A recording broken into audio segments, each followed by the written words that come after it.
unmute. So we should have audio now. It's been a minute now, what with the holidays and all. Got it? Cool. Sounds good. Looks like we already got Jack in the chat.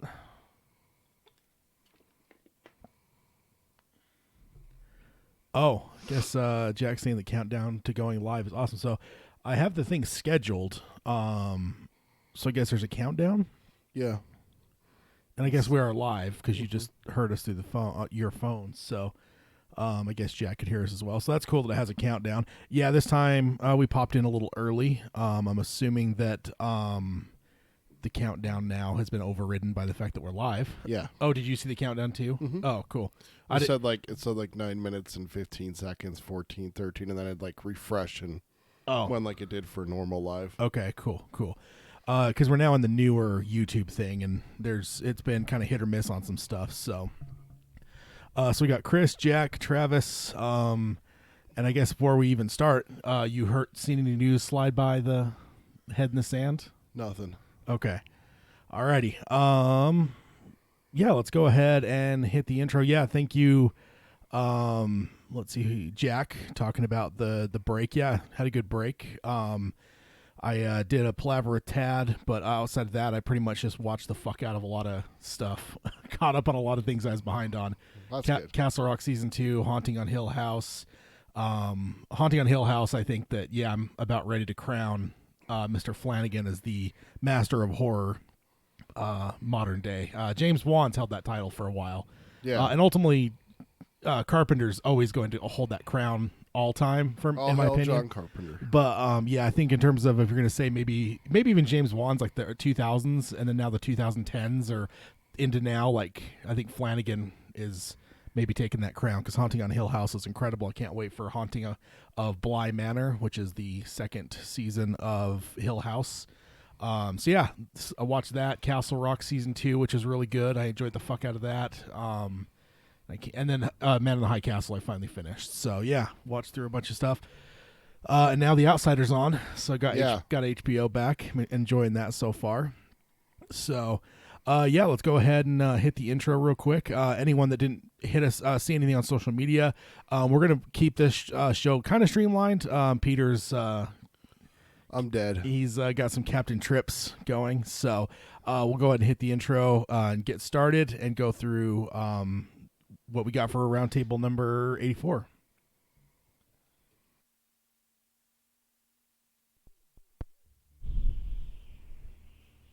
The Dark Tower by Stephen King. The man in black fled across the desert, and the gunslinger followed. Go then. There are other worlds than these. Death, but not for you, gunslinger. It's time we had our own Palaver, I think, and it's going to take a while. And yet, dauntless, the slug horn to my lips I set, and blew. Child Roland to the Dark Tower came. We are quartet, one from many. Let the Palaver begin. Hello and welcome to Dark Tower Palaver. This is our podcast covering Stephen King's magnum opus, the Dark Tower series. My name is Tad. And I'm Campion. Yeah, for the people, I guess, yeah, for the podcast now. We talked about it in the pre-show. Peter is down with Captain Trips, so... Oh, man, I woke up Thursday just feeling like death warmed over, and then yesterday, I think total all day yesterday, I was up for maybe 6 hours. Yeah. Aside from the rest of that, I was sleeping the entire time. Yeah. I've been bedridden basically. So I mean, that's the old joke though, is that, you know, like a woman gets sick and she just keeps doing everything she needs to do, and a man gets sick and it's like it's the end of the world. It's like you have a cold. So the funny thing is, I talked to my wife about that. I'm like, I'm sorry, I'm such a little bitch. You know, I always get sick and I'm just like bedridden. She's like, You're actually the least whiny of all the guys. You just go down and just pass out. All the other guys like whine. Yeah. You don't whine. You just pass out the fuck out. So that's been my life for the last 72 hours, and I'm still not feeling. I'm better today than I was yesterday. Yesterday was, oh God, dude. I honestly didn't know if I was going to make it through yesterday. I was like, I'm probably going to have to go to like the hospital or some shit. Like, this is bad. But it's just a chest cold. It's got like the sinus pressure and all that shit. So Yeah, and I have constant sinus issues, so I know what like sinus infections and stuff. Those are always not fun. For this episode, I guess as part of that, we're gonna keep this episode a little bit streamlined. So there's a lot of news, I suppose, that has happened, especially in the King universe, that we're gonna put aside. And so because of that, what we'll do is next episode, we had originally talked about doing a book club, but what we'll do is skip that and do another roundtable because we're just making up for so much news. There's a lot of cool Stephen King news out there. So we'll save all that for next time. This one will focus just on Dark Tower. So we'll start off with the normal introductions. Want to first warn you guys about spoilers. If you haven't read the 7 primary books of the Dark Tower series, you may want to listen to our book club episodes and not to the roundtables, because it just seems like without fail, spoiler type things tend to come up at random. Sometimes it's me tweaking Peter, but other times it's just part of conversation.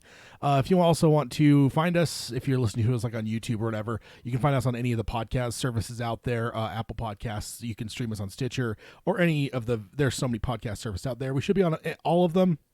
If you want to help the show, the best way to do that is to subscribe, rate, and review us on Apple Podcasts. That is still the gorilla in the room when it comes to podcasting, and reviews there can definitely, and ratings can see shows trend, quote unquote, and they'll maybe make us like a featured thing, which always helps us find new listeners, which is always great. Next up, you can find the show notes at darktowerpalaver.com. We have all kinds of stuff on there, including if you're a new listener, we have a little tab for you to click, and we have some questions that over the years we've kind of developed as like introductory questions for Dark Tower readers that are joining our show. And if you want to answer one or all of those in like an email, for instance, you can find those on darktowerpalaver.com. Plus our show notes. If I'm covering an article, a lot of times I won't read the whole thing. If you want to read the whole thing, you can find all that stuff at the show notes. Or if I'm like showing pictures to Peter, if you're listening to a podcast, most likely you can't see them unless you're watching on YouTube. So if you're listening in the standard podcast way, go to the show notes and you can find the pictures that we're talking about. Last up for me is if you want to contact us, you are part of our extended quartet and we welcome you. And Peter can let you know how to be involved in the Palaver. Best way is to email us. It's darktowerpalaver@gmail.com. We're also on Facebook. It's facebook.com/darktowerpalaver. And the Twitter, it's @darktowerpod. That's @darktowerpod. And then we stream our shows live. It's youtube.com/darktowerpalaver. Ring the bell, get notifications, hit the like button so that you know when we're going live. Did you get us an Instagram? Or I did, actually. I forgot about that. I was going to say, is that just the sickness in my brain making me remember that? We haven't added that to the notes yet. So we're on Instagram now at Dark Tower Palaver. You can find us on there. I'm still trying to figure out exactly what that's going to look like because I don't know. I guess in terms of like pictures, even like on the private end of, I don't use Instagram very often. Yeah. So I don't know necessarily what I'm going to use it for, but I do want to be on there because I think it is a good platform. And even as we've gone through everything with following things, I know that, like, for instance, like Sam Strike does way more on Instagram than he does on Twitter. So there's just some things to definitely be on there for. So go ahead and check us out at Dark Tower Palaver on Instagram. And I actually haven't even updated our website yet, so our website doesn't reflect our Instagram. But yeah, you can find us on Instagram now. And as we go, we'll figure out exactly what that's going to look like long term. So... got Roundtable 84 now, as I said. Jump on over to the notes here. So we have some news broke over the last week in terms of, because the break has been fairly quiet for the most part until, I don't know, 3 or 4 days ago. Okay. So definitely want to cover that. And then, like I said before, we'll cover all the other Stephen King news because there is a shitload. We'll cover that in the next episode. So, Peter, there's probably a lot of people that are interested in your reaction to this. So the headline, unfortunately, is not good. Dark Tower series adaptation not going forward at Amazon. Damn it. Yeah. What happened? It's been, we'll go through this article here, but yeah, it's definitely been quite the number of days here for the Dark Tower fans online. And I guess maybe even people that are listening, if they're not involved on Twitter or whatever, maybe they haven't seen the news either. So it might be news to them as well. So go ahead and get into the article here. Nelly Andreeva from Deadline, January 15th, 2020. Which, yes, that is only 3 days ago.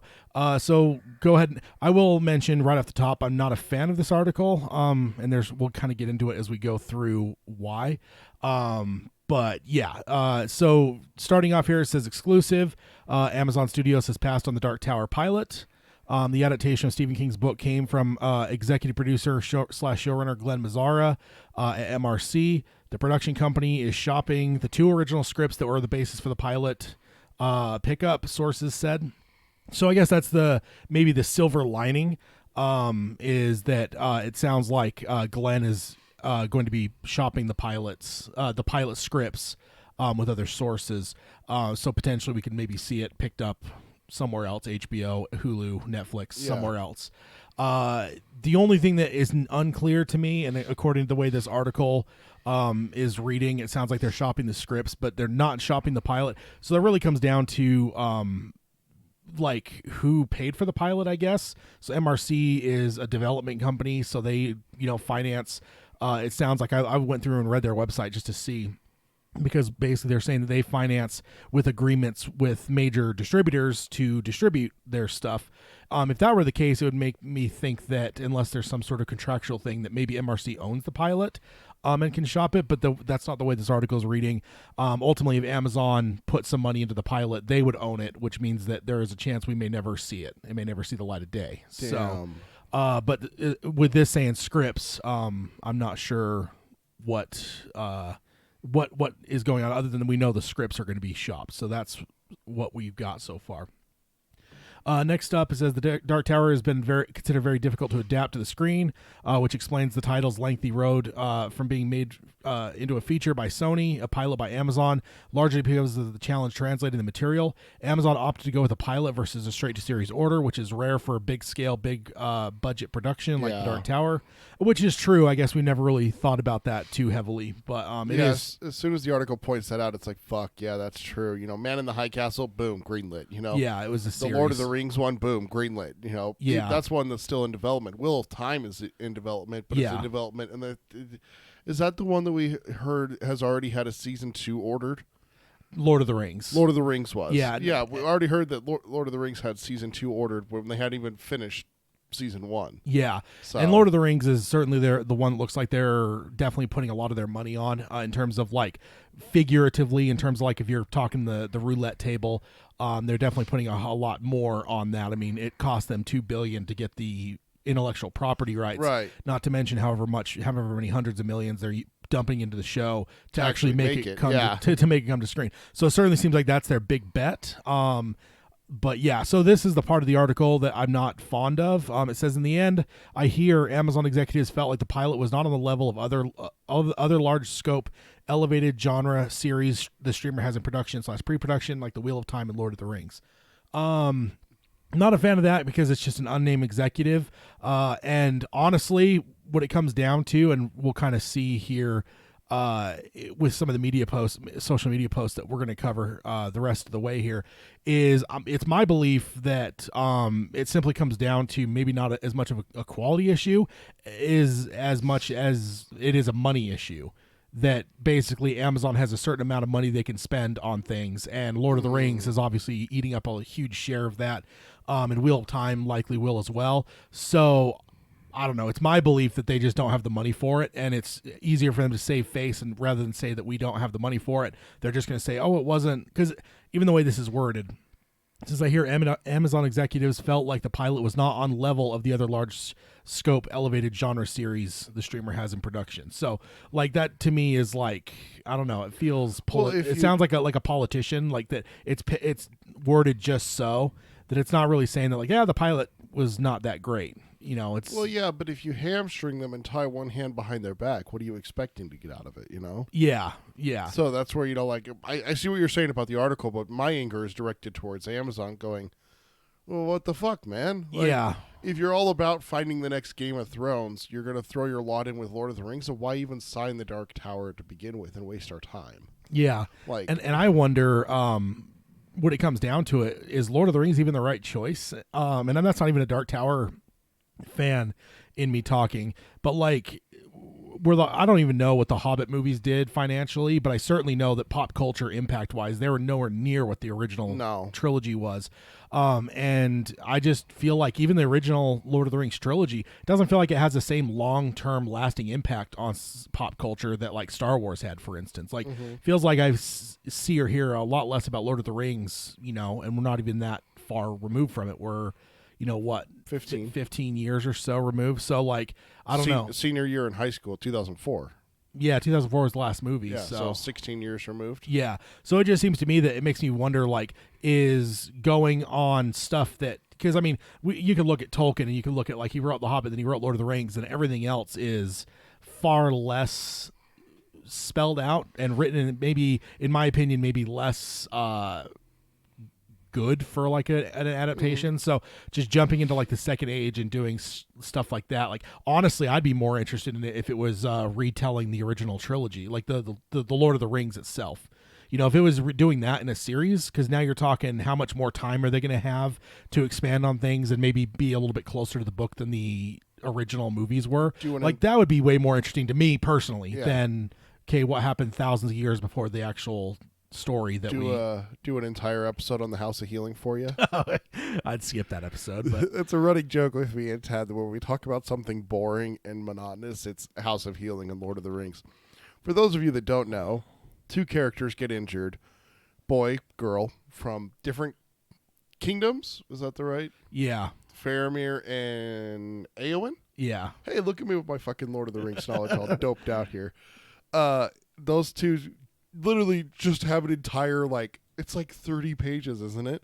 Where they're literally just talking in the hospital, and it's called the House of Healing. It's so goddamn boring. Yeah. It's so boring. And this is all, right in between, two glorious battles, too. Yeah. So it's just for fuck's sake. Yeah.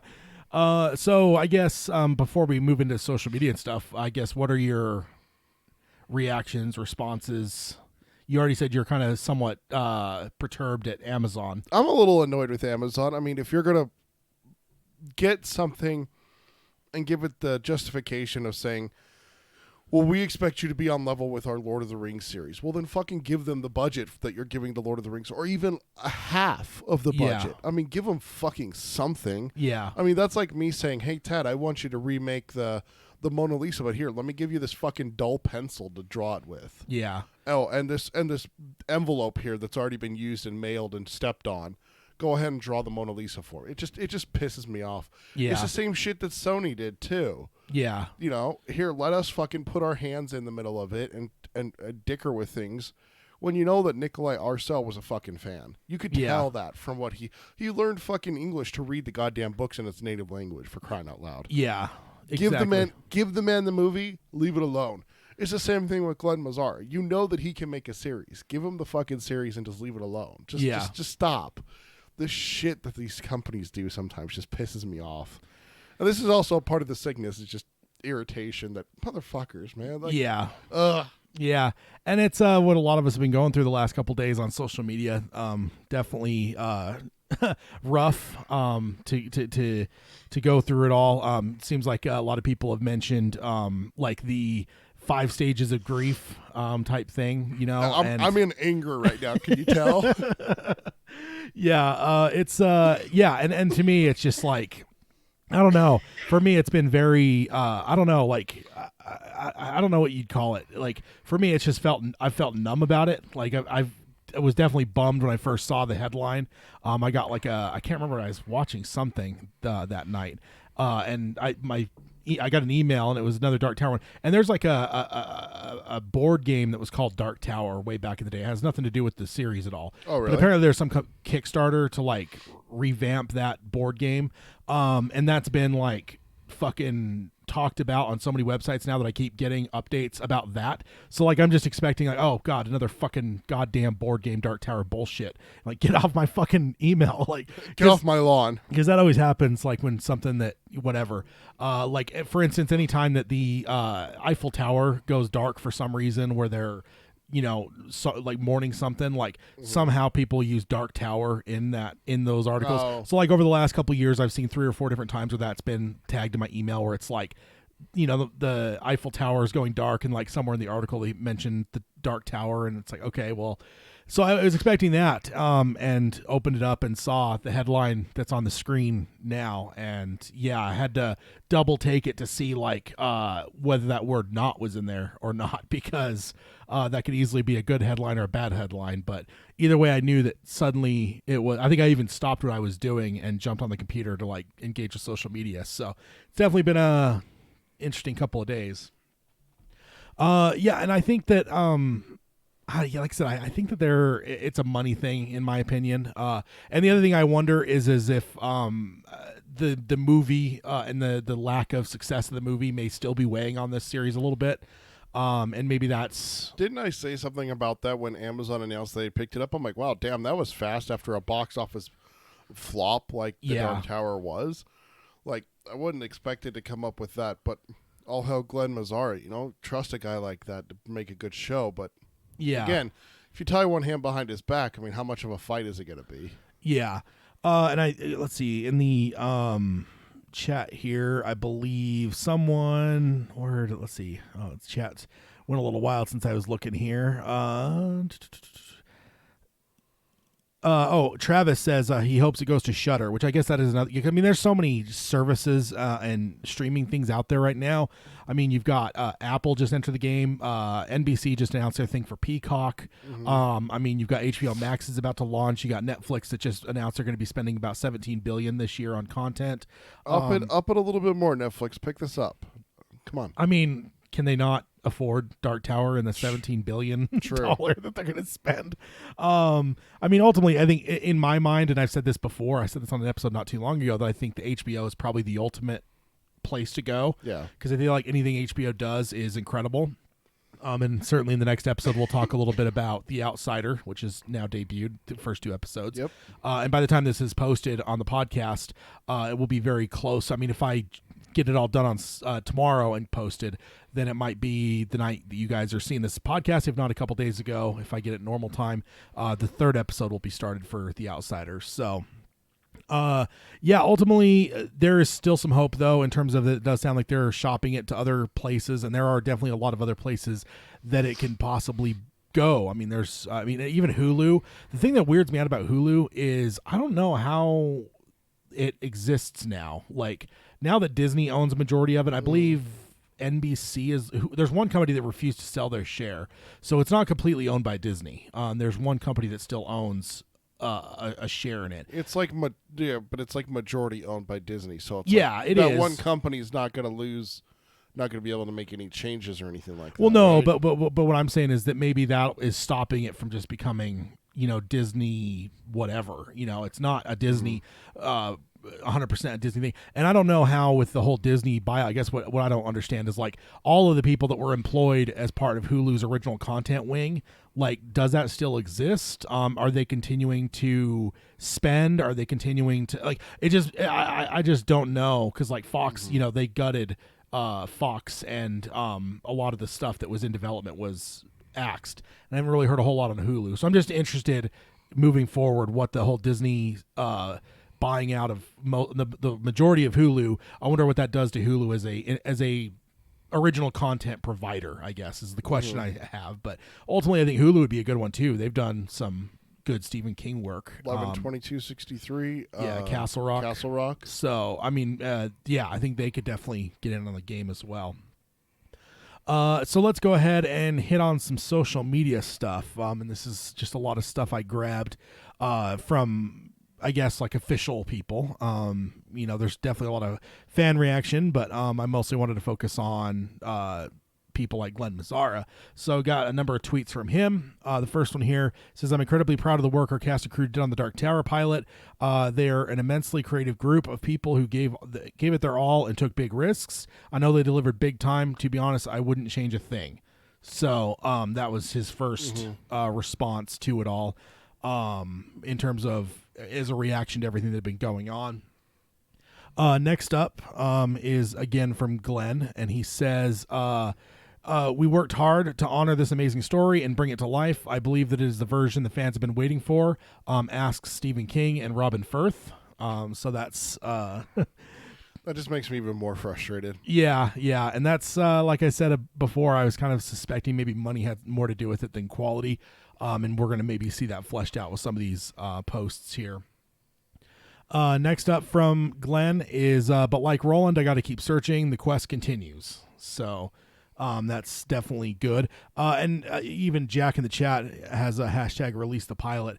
And yeah, that's the thing to me is like, there's just part of me that wonders, like, if there's anything we could do as fans to see the pilot get released.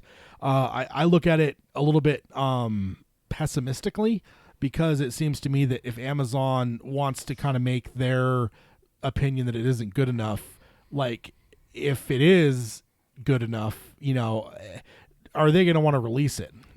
Because like ultimately it's going to undercut what their story is. I know that was an unnamed source and stuff, but like the way that this shit works, like there's part of me that thinks that like that was given to Deadline full well with Amazon's knowledge, and they, because they're trying to control the narrative. They want the narrative to be what they want it to be, and if their chosen thing is that it wasn't good enough, I think the worst thing that they can do is release it have Exhibit A showing that actually was pretty badass. Yeah, and see it maybe even be successful.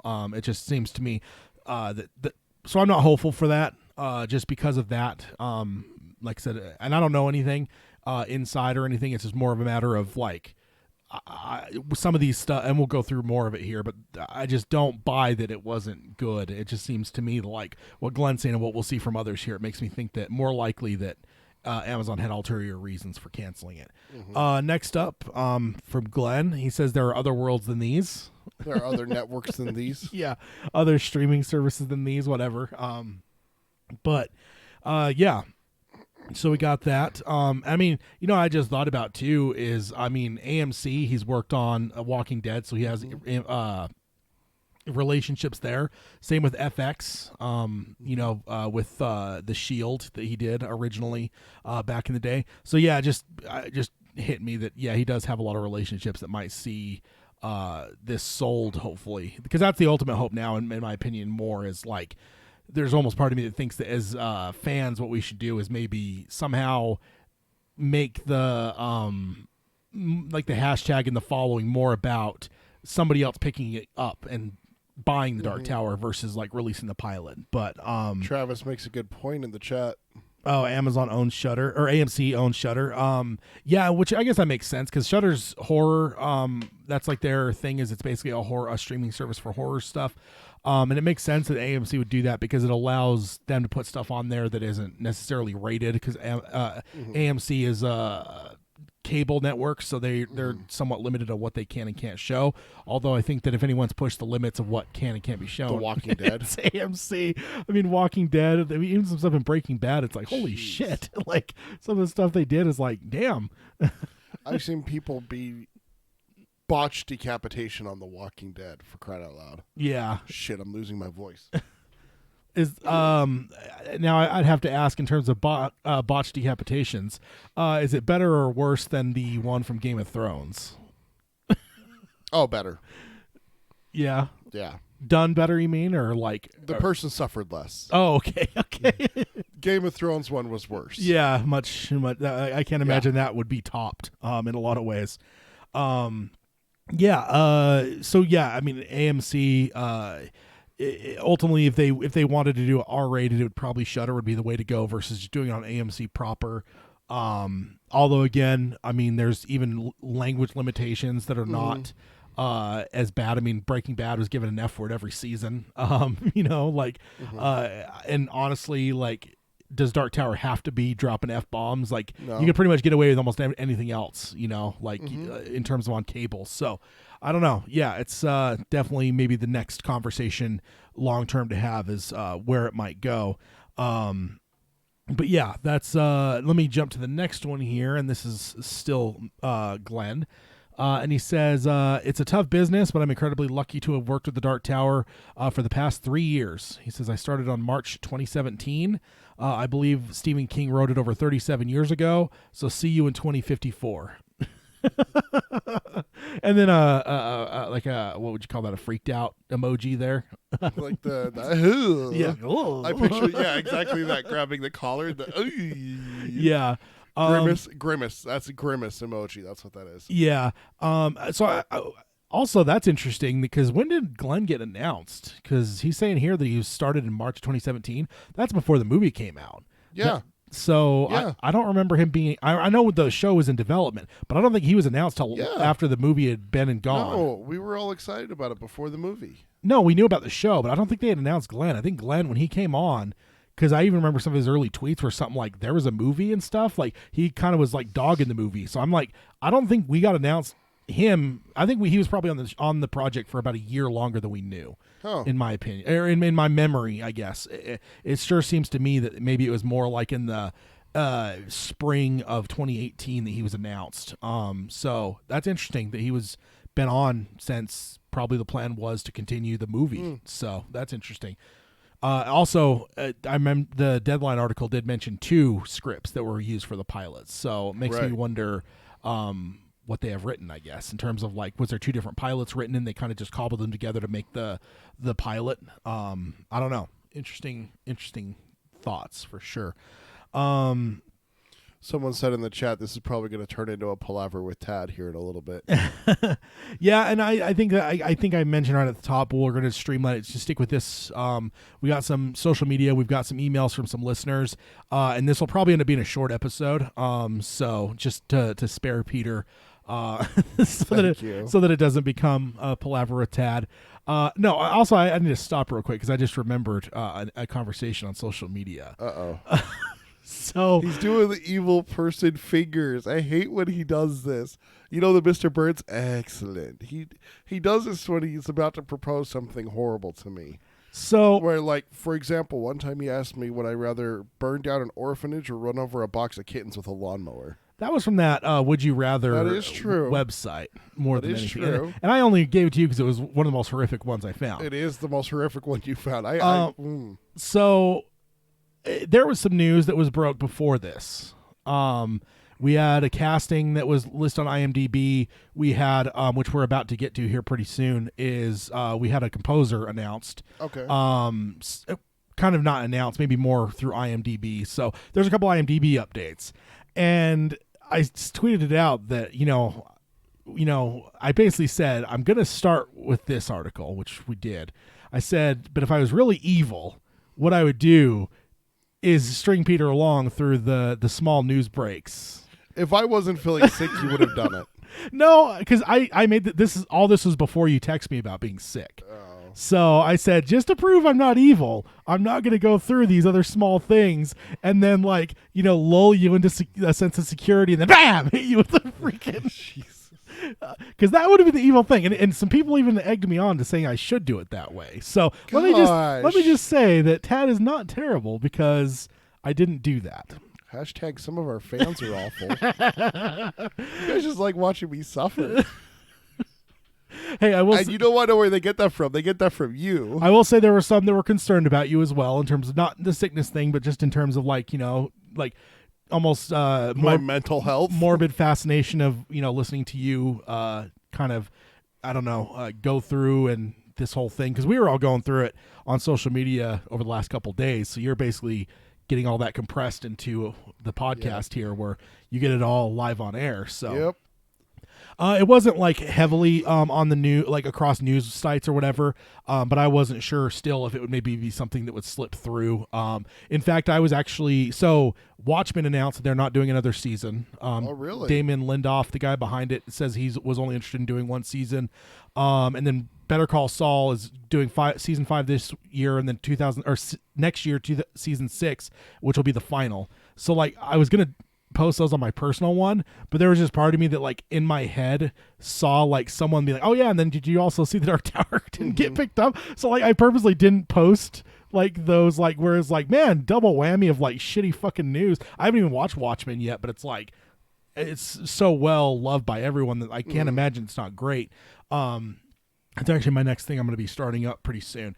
But yeah, I was like, I can't post that because somebody might comment, and you're obviously friends with me on social media, so you would see it. So I've done a little bit to hopefully stop any revelation to you prior to this show. Thanks, sir. And just because I'm not terrible this time doesn't mean in the future I'm not going to do terrible things to you on the podcast. Someone put in the chat, #Tad is fun. That's Chris. That's OG Chris that says that. Don't encourage him, guys. Okay, so next one here, and this one, Joy Blake says, this is a real loss. I feel fortunate to have worked for Glenn on this. He poured his heart into it, and it showed. One of the best pilots I've ever seen. And then Glenn says we left nothing on the table with a heart emoji there. So again, this person is saying, and I can't remember if I looked up what part she played, but definitely some good, I guess another one saying, you know, she's saying best pilot she's ever seen, or one of the best pilots she's ever seen. So again, not really following Amazon's logic. Next one here, and this is actually one we talked about, Becca Noble. We actually remember talking about her because Glenn tweeted about her some time ago, and I ended up finding that her profile, because Glenn said something about writing something with her, and then when I looked at her profile, and it still says, it calls her the script witch for Dark Tower TV. I don't know if you remember that, but it's certainly something that jogged my memory. So she's involved in the writing, and she tweeted this. She says, working on the show with Glenn Mazzara has been the coolest thing I've ever done. I'm so grateful to have gotten around to so many talented people adapting the work of Stephen King, something I could only have dreamed of. All roads lead to the tower, and then another heart emoji there. So definitely seeing some good stuff. And then in the chat here, Travis saying, man, it's just mounting the sadness up. And yeah, it is, as well as Travis says they should at least release a pilot. There's a lot of people's hard work that we'll never see, and that's the bummer. And like the thing is like there's a lot of stuff out there that we have never seen, you know. And the one thing that I will say, let's give Amazon credit for, is, and again, I don't know, maybe contractually they don't have as much control over it, but there's some stuff that it's a normal thing in, I don't want to say Hollywood because it's television, but it's a normal thing in TV to where if you develop a pilot with someone and you decide not to go forward with it, you don't allow them to take it anywhere else. You throw in a fucking drawer and let it live there for the rest of all eternity, because the last thing you want to do is let it go and then see it go and turn into one of the biggest shows ever on another network, because now you're going to be the person that turned down whatever. I mean, that used to happen back in the day. Oh, it still happens. It still does. I mean, I've been listening to some podcasts, and yeah, there's just ones where people talk about like, I developed this show with this network, and I was really proud of it, but they didn't want to go forward with it, and it's still with them. Like, it's like the bane of a lot of writers, and movies are the same. There's a lot of people that will write scripts that a studio will hire them for, and like they wrote a script 15 years ago and it's still sitting in a drawer somewhere. And because movies is different. Usually with movies it turns into a thing of like they just don't want to put the money behind it. They don't think it'll be a big hit, and they basically have paid the writer, they've paid all the stuff, so where it belongs to them, they just don't. It doesn't have the same thing where you can maybe take it to another place like you would with television. But with television, there's a lot of people that don't want to turn into the guy that turns stuff down. Like Breaking Bad is one that was turned down by a number of different places. That one was different because Sony was behind it, and they're the ones that financed everything. So basically, all they were trying to do was find someone to put this on air for us. Like, we got a pilot, put this on air and pick it up for series, and eventually AMC did. But like, I know I've heard interviews with Vince Gilligan where he's talked about HBO turned them down. God, who else? There was one of the really big TNT, I think, that I remember one of them even, they said that like he said that he did their pitch, showed the pilot, and they were just like, we know this is going to be a great freaking show, but it just doesn't fit with our network, and we would love to do it, but we just can't. Yeah. And so now, like when he says these interviews now, again, if you're the head of HBO, not that you don't have a shitload of fucking hits that you could still lean on, but there's a spot That's the one that got away. There's a spot where HBO, the person that made that decision, if they had developed the show and it wasn't Sony and it was HBO, they would rather throw Breaking Bad in a drawer and see that pilot never be seen rather than actually let it go somewhere and become one of the greatest television shows in history. You know what you remind me of when you're talking about this is those shows that start on one network, get canceled, and then get picked up by another network and continue on for another 10 years and are very successful. And Brooklyn Nine-Nine is like that right now. And it got canceled by Fox, but NBC picked it up, and it's still going strong. Now, see, again, that's a good point. And I'm just going to give credit because there's credit to the company that canceled the first time because they allowed that to go to another place. They could have easily said no and just let it sit. Just let it die. And so I guess I want to give Amazon credit for the same thing. They're allowing Glenn to go out and shop these scripts. So kudos to Amazon at least for that, because they could easily just fucking throw it in a drawer and we'd be maybe way more depressed now than we already are. So at least there's that there's glimmer, a silver lining. There's that glimmer of hope that someone picks up these scripts. Yeah, indeed. So next up is, as I talked about, Bear McCreary was the gentleman that was on for composer. He says, I consider myself lucky to have been part of that 3-year journey with you, Glenn Mazzara. Hashtag Dark Tower, hashtag forever, and then a heart emoji, and then a music, little music note emoji. So yeah, he's the one that was signed. He's one of the news articles that we would have covered in terms of involvement, I guess. And I guess the other thing is I'll mention too is there already since that announcement there's been a couple things released on IMDb, so there is a possibility that we're going to see fleshed out all the rest of the show that we still haven't heard. So that is something that's kind of cool. Another one here from Bear McCreary says, next up it's Glenn Mazzara responding to him.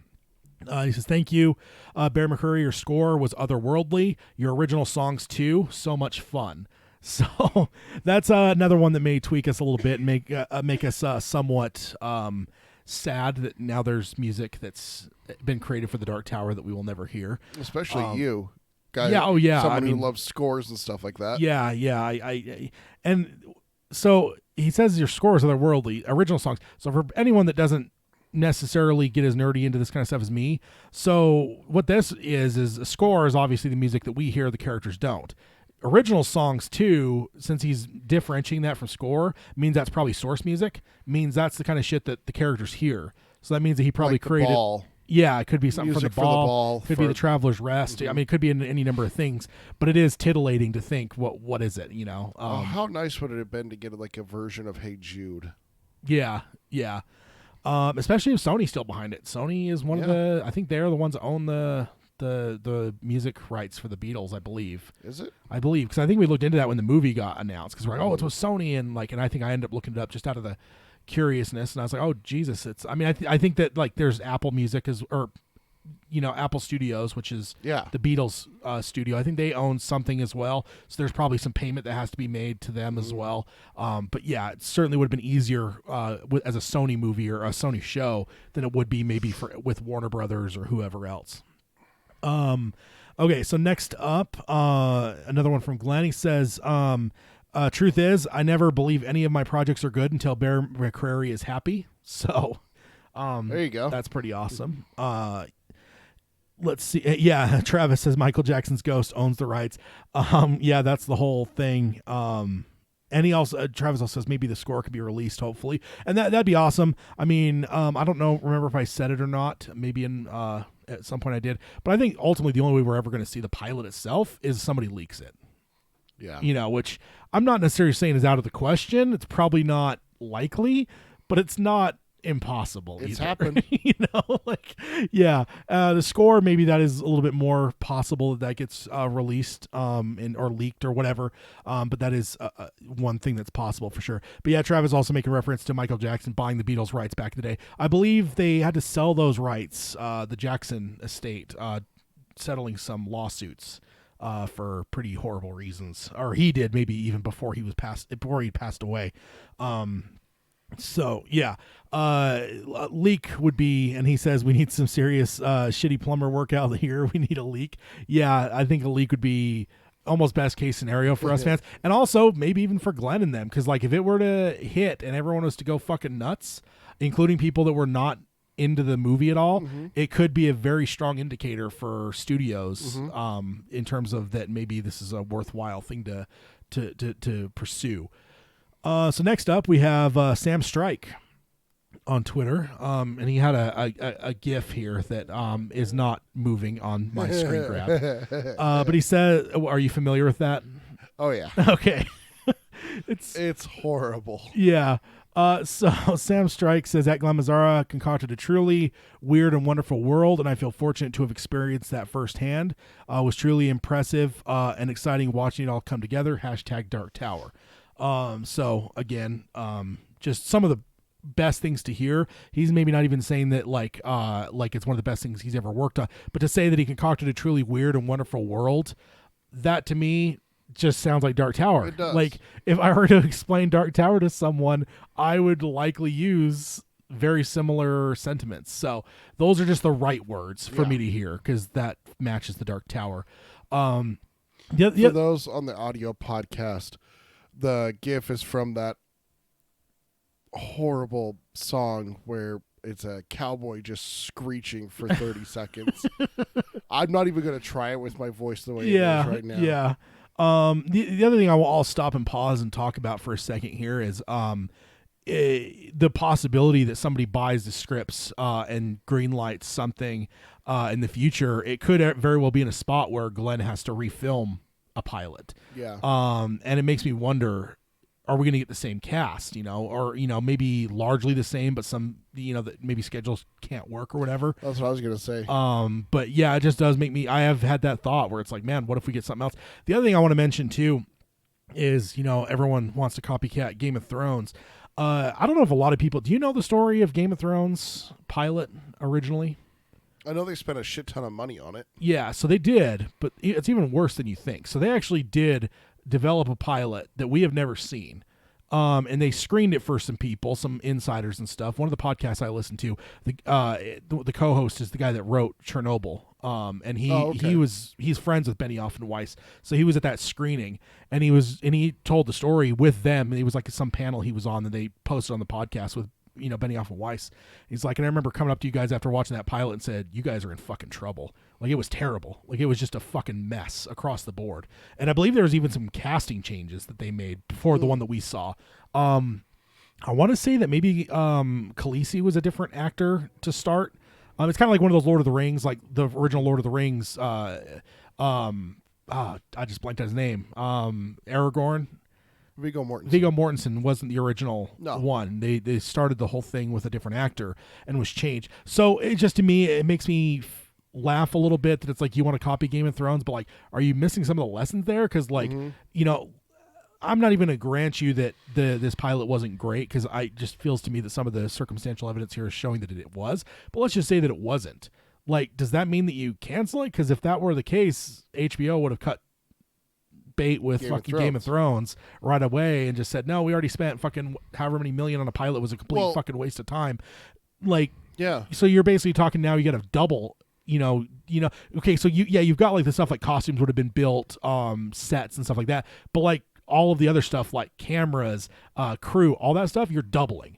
You're gonna have to pay for all that shit twice now, because you're gonna go and refilm another hour something of television. No, it's one that I remember from a story for a show that I love that you've never watched, Buffy the Vampire Slayer. One of the main characters, there's 4 main characters when the show starts off. One of the main characters was recast after the pilot was filmed. Okay. And then they redid the pilot. So that show went on for 7 years. Yeah. Switching networks, just like we talked about earlier with Brooklyn Nine-Nine. Fox and Josh Whedon had their famous falling out, and it moved to, I can't remember. It was like UPN back then, the early 2000s when it finished and everything. Yeah. But they had to change that one actress because the cast just didn't mesh, and then they brought in Allison Hannigan, which from American Pie. Okay. the band chick. As I'll say, when you said that, she's the only one that came to mind, so I'm glad that it's that one because that's who I'm thinking of there. She came on, and just from then on, the cast just meshed together. Yeah. And the show went on for 7 years and was a success. I mean, same thing said about Game of Thrones. Sometimes it's just a little that needs to be tweaked. Turn it from an 8 to a 9. Turn this one from a 5 to a 4, and boom, you have a success. Yeah. To me, I'm with you. I 100% agree that Amazon probably had something, and they didn't want to make those tweaks. They're more worried about other things. Yeah. Lord of the Rings, Wheel of Time, and like I said, like, they're not putting that much effort into this. Is what I'm taking away from what evidence we've shown. Yeah, and like I said, like it's my belief that they just don't have the money. I believe that they have a certain amount of money to spend, and Lord of the Rings is an expensive fucking piece of thing that they put a lot of money in. So there's no way they're not doing that one. And to me, it makes me think that maybe with what money they've got left, you know, they got other shows in development. Plus, they've just chose Wheel of Time. You know, in their minds, probably potentially that, you know, Wheel of Time is untouched. Unlike Dark Tower, they had a movie that, you know, was not overly successful. So there could be a number of those kind of things that make me think that, you know, that's what's going on. Travis says, I hope this is the beginning of some kind of a did you know this story about the show's development and not an abandonment. Yeah, I think that's definitely the hope, and I think that's where I'm at. You know, like, I'm not without hope completely. It's just one of those, like, end of the second act of a movie, like the darkest hour type, where the heroes, you know, at their lowest, you know, and hopefully that's where we're at here, because it certainly feels like hope is mostly lost, but there is still a shred of something left. I was about to make a Lord of the Rings related comment, but now I realize that's probably not going to fly well. Yeah. So next up is another one from Sam. He also says, not to mention one heck of a fan service. So just does that just make it worse? Damn it. I mean, I'm just trying to give like everyone a snapshot of what I have seen over the last couple days. So I'm certainly not I think most of this is in chronological order. In some cases I've stuck with one person a little bit and then circled around to go hit some other people. But yeah, this is that one hurt. That one was that hurts more than anything for so him. far. It was just a tweet below his first tweet, so like I don't even think it got a lot as much attention as the first one did. But yeah, that one hurt. That one hurts worse than anything I've seen so far. Yeah, even the cancellation, the fact that it was that. Yeah. Damn it. So next up we have Cy King retweeting Glenn Mazzara here, and then saying not to mention, sending you love and good thoughts, Glenn. So definitely some good thoughts from King.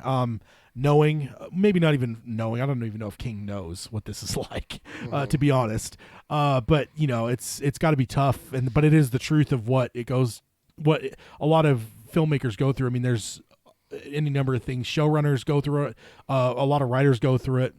You know, directors maybe less so, because usually once a director is brought on, maybe not with TV, but usually when a director is brought aboard to something, it's because they're moving forward with it. Yeah. It's usually like a producer or a showrunner, which is the equivalent on television, or a writer or someone else. That, like, those are the ones that are like, they'll run a baton for, you know, 300 yards and then get fucking sacked before they can get where they need to go, like to finish it off. So like it's definitely good to see King at least trying to empathize a little bit with Glenn, because I'm sure as much as Glenn has tweeted out here, I'm sure he's going through a lot of shit here in terms of like, it's gotta suck. It's gotta suck to have it all pulled out from under you like that, but that's the business, unfortunately. Next up we have Simon Wan, which we know was DePape. He was cast as DePape. It says, it was quite simply the best time I've ever had. Wearing that hat and those boots, you let me swagger, baby. And it was delicious. Until next time. And then little hands praying emoji. So definitely one that you and I, if I use that, you know what it means for me. It's not praying, but the, as you call it, the scheming fingers. It's your scheming fingers. And then we have a follow-up here. I'm sorry, actually. No, I don't have it. But there was a response from Glenn where he basically retweeted this and then said Simon Wan was a perfect as DePape. So he's had a couple of those now where he'll just basically retweet someone's comments and then just kind of give a good word about them in their parts. So that's kind of cool. So next up is Robin Firth, which, as Glenn said, he said, ask Steven or Robin about the quality of it. And she tweeted and said, the final Dark Tower pilot was wonderful. Thank you all. Thank all the great folks who put their hearts and souls into the show. You knocked it out of the park. I really hope that at some point all Dark Tower fans out there get to see it. And then X. And then Glenn retweeted this and said, told you. So I don't have that necessarily screen grabbed. But yeah, so again. Goes back to what you were saying. The circumstantial evidence is pointing to it that it's not a bad pilot. Yeah, exactly. Now, I mean, the one thing I will also give Amazon credit for is I'll hold off until I see, like, when Lord of the Rings comes out or Wheel of Time. I don't even know where Wheel of Time's at yet in terms of, I don't know if they filmed yet, but like it could end up turning out that like those are like transcendently good projects, and it's kind of one of those things like, yes, you're an 8 but you're competing against 2 10s, like, and I'm not at that spot to know that yet, obviously, but I will at least have an open mind enough to know that like the way that it was worded doesn't necessarily throw dirt on Dark Tower, but it just basically says that we had more hope in these other things, and maybe it could be that those things are huge, but I think they're mistaken, and that is fully Dark Tower fanboy bias in me, certainly, because I think that this is still fucking gold that's in the street waiting to be picked up by someone, and I think that someone that does pick this gold up, I believe they're going to have a hit show on their hands. And before we get to the following, the other question I wanted to throw out, I kind of just had ones that would jog my memory, is from our perspective, this is obviously not what we would want, but if the alternate were to see it going forward with a shoestring budget and not what Glenn would need to make it a great show, isn't this the ideal circumstance to that? Like, assuming that they just went forward with it, but that it was always like subpar. Yeah, it was always like 10 million short on the budget for every season, and like there was maybe even like meddling. I don't know. There's just to me that this is not the worst case scenario, especially because Glenn's able to go and shop what he's got. No, so I'm with you on that, and I think I said it before when we've talked about this, is that if someone's going to do the Dark Tower, they need to be all in. Yeah, they can't half-ass it, which was one of the complaints that many people, ourselves included later on, had with Sony. It's just like, look, guys, it's great.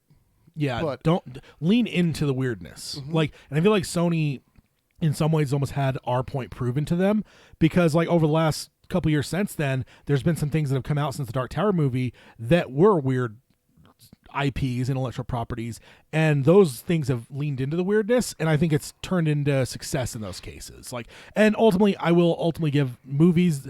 You could have a great fucking movie that's not successful. That happens. I mean, I just bought the Blu-ray of Ad Astra. I think I fucking love that movie, but it didn't do well. Blade Runner 2049, everyone regards as one of the better movies of the last 5 years or so. Great fucking film. It tanked at the box office. Like, quality doesn't prove success in Hollywood, unfortunately. So even if Shawshank Redemption is one of the greatest flops of all time, it is widely regarded as the greatest film in history. Yeah. So there is there is also the element from Sony's side that with being a movie, I think with TV it's a little bit more common for like quality to raise to the top, whereas with movies there's just times where it's just like, sometimes a fucking stinker turns into a hit, and sometimes a fucking great thing turns into a stinker when it comes to financials. So movies, it's all fucking voodoo. Nobody understands it. Hollywood execs try to pretend that they do, and they try to quantify things that shouldn't be quantified, and like have this like, this fucking witch like potion that they think that they can have. But ultimately it doesn't matter. I think TV though, a lot of times TV, especially nowadays, turns into a thing where TV is something that pans out usually if it's good. So this is the right spot, maybe. Ryan says maybe Netflix will pick it up, but they got The Witcher now. Then again, it would be cool to have Geralt and Roland on the same network, me being a fan of both Witcher and DT. Yeah, and I think that's a really good point from Ryan there, in that it seemed like Amazon seemed like the no-brainer for Dark Tower, because they were trying to position themselves as the one to cover fantasy stuff. Right. Netflix hadn't done a lot of fantasy. Like they've got some sci-fi, they've got horror, Netflix does a lot, and they got a lot of drama, but they didn't have a lot of fantasy stuff. But The Witcher, and it's a fucking huge hit. It's one of their bigger hits in a long time. That's fantasy. So there is an element now that Netflix is kind of in a game now that I'm sure Amazon's freaking out a little bit that now Amazon's entered that arena because it's been mostly untouched. It's been something that Amazon was kind of hoping they can kind of, because I think that's what's going to end up trying to happen is like all these streaming companies, they're going to have to kind of find themselves an identity of some kind. And I think that's where you're going to find and I think that's what Amazon has been trying to cultivate is a place for fantasy. Cause now you've got fantasy people fan wise that are super loyal to their stuff. I think fantasy and sci-fi are both that way. They're both people that are really into this shit and they'll fucking die hard. I mean, dude, Star Trek got canceled and then a letter writing campaign brought it back. And I mean, that's one of the larger franchises now around. So like sci-fi and fantasy, I feel like those two things have a lot of cross-pollination. So I think the Amazon's smart to go that direction, but it's probably going to be a little bit terrifying for them that Netflix has now entered the arena. What Travis said. Travis says Dark Tower needs to at least have the budget of Game of Thrones. Yeah, I think that and I think that I would say I agree, but I don't even necessarily think last 3 or 4 seasons of Game of Thrones either. I think they can get away with the first 4 seasons of Game of Thrones, which were far more stripped down budgets. I mean, we all know that, some of the stuff like how many battles happened in the first 4 seasons that we never saw. Tyrion gets knocked out and then wakes up and the battle's over. Or, Robb Stark comes riding out of the forest with Jaime as a prisoner and it's like, oh, the battle's over. Like they did that a lot. But to me though, I feel that I will 100% say now, because Game of Thrones is said and done, that the first 4 seasons were 100% better than the last 4 seasons. To me, the last 4 seasons, Game of Thrones became a whole different thing, and it wasn't bad across the board, but it just felt to me that when there was a tonal shift of like suddenly they had all the money in the world, it turned into a different kind of show. And to me, it was a less good show because Game of Thrones to me was always better about things like 2 characters in a room talking, and to me that reflects in Dark Tower. If I have a choice between these massive fucking set pieces with giant fucking gunslinger battles or Roland and his quartet around a campfire exchanging stories and talking about the difference between Roland's world and our world, well, Eddie whittles the key to get Jake. Yeah, I'm fucking taking the goddamn campfire thing over. I mean, and I'm not saying that like their big set pieces aren't necessary. They're going to be, but I don't want the last 4 seasons of Game of Thrones. I don't want that kind of budget for Dark Tower because I don't think it necessitates it. And if down the road it earns that by doing well, and then you get to the spot where you get into later seasons and suddenly those budgets are maybe a little bit beefier than they were, great. But to me, when it comes to especially horror, I've come to the conclusion that horror is always best when the budget is small. And I know Dark Tower is not horror, but it has an element. But in general, why is it that every slasher film or any horror movie, why is it that the first movie is always the best? And why is it that like Halloween gets made on $400,000? The second one comes out and comes out. Every other movie that's ever come out for Halloween comes out. They've got millions of dollars of budget. Why is it that the first one is still untouchable? It's because Carpenter had to pour his heart into the first one and be creative. Yeah, there's creativity. There's stuff that people are almost forced into like decisions and stuff. And I feel like Jamie Lee Curtis buying her own wardrobe. Yeah. I mean, or not buying her own wardrobe, using her own clothes. Yeah. For her wardrobe. Yeah. So I've always felt that like, and I know Dark Tower is not 100% horror. And so there's like a slight caveat that this isn't like a blanket statement I'm applying to Dark Tower, but in general, and even like shows, I mean, Breaking Bad, there's episodes of Breaking Bad that you can tell they were kind of like going very minimalistic and only using existing sets and stuff. And they were saving their money for a later episode when suddenly crazy shit happened. That's a classic TV thing. Star Trek used to do that same thing. They call those like bottle episodes, where you do something that you use everything you've got so that you can save money for something big later on. Like, to me, that's cool shit. And I would love to see Dark Tower in a position like that. Not necessarily that they're underfunded, but they're funded in a way that makes creative decision making necessary. I don't know. That's me. But yeah, I think that I would say, Travis, you're right in terms of Game of Thrones budget. I would say at least in the first 4 seasons, because those aren't cheap. necessarily either. I mean, in comparison for an untouched franchise like that was probably, especially the first, because the first couple episodes are really fucking expensive because they had to pay for all the costumes, Everything. the sets, like traveling to the set. Like there was a lot of cost in those first couple episodes, but then that cost was able to roll out and help the rest of the series be less expensive than it would be the first 4 seasons, especially. So yeah, I would agree, Game of Thrones level, but I would say first 4 seasons instead of last. So, little tangent there, but and then Travis says the Fly episode of Breaking Bad. Yeah, I think that's one of the best episodes. I know there's a lot of people that hate that episode, but character wise, you basically had a stage play with Bryan Cranston and Aaron Paul and said, here's a stage play with these two going through some emotional shit, both of them, one hiding a secret from another, and we're going to have them together for 40 something minutes and like enjoy. Like, to me, I think it's brilliant. Next up, Jack says, totally agree with Travis. I find the budget limitations always seem to encourage creative problem solving. Indeed. Travis made a point earlier that did I miss? Netflix also is into fantasy. They did The Dark Crystal. That's true, which is still kind of newer. Like that's on the newer. I will say it's like a follow up. I'll give one caveat to that. I don't know that that's fantasy as much as that's nostalgia, which is right where Netflix has been with Stranger Things. I think that has way more to do with nostalgia. If Dark Crystal didn't exist back in the 80s, I don't know that Netflix is in that business. It just my theory on that. Because I would say that Netflix and nostalgia is like kind of a big thing. That's obviously the heart of Stranger Things for sure. Next up, we have Tweetwise. Shannon. I'm sorry. Did I do? There's Robin Firth. I think I may have missed one because I've got that one, which is okay. I unfortunately missed one. So we got Shannon Murray. I don't have the screen grab for him, unfortunately, but she says it was an absolute pleasure to work on this project. Obviously gutted, but really proud of all of the incredible and diverse cast and crew who brought the Dark Tower world to life. It was an epic experience. Thank you for having me along the ride. And then the little praying emoji. And then Glenn followed that up by retweeting her tweet and says, you were a perfect Olive Thorin. Cannot wait to work with you again. So not only was she a great Olive Thorin, which again, we didn't have no announcement on that casting. But he also says, can't wait to work with you again. And I would say that's the ultimate, I guess, compliment for an actor is to have a filmmaker say, can't wait to work with you again. Because that's really where rubber hits the road. There are all kinds of people saying in things like, oh yeah, I really enjoyed working with so-and-so. But then you never see them work together again. It's like, okay, that's talk. Versus like someone like DiCaprio and Scorsese. It's like, yeah, obviously he fucking loved working with him because he worked with him like 7 more times. Or obviously Tarantino has been one that's gone back to certain people over and over again. So yeah, that's kind of cool and somewhat of a casting announcement. Sorry, I don't have the tweet. I thought I screen grabbed everything, but that one slipped by me. No, that's okay.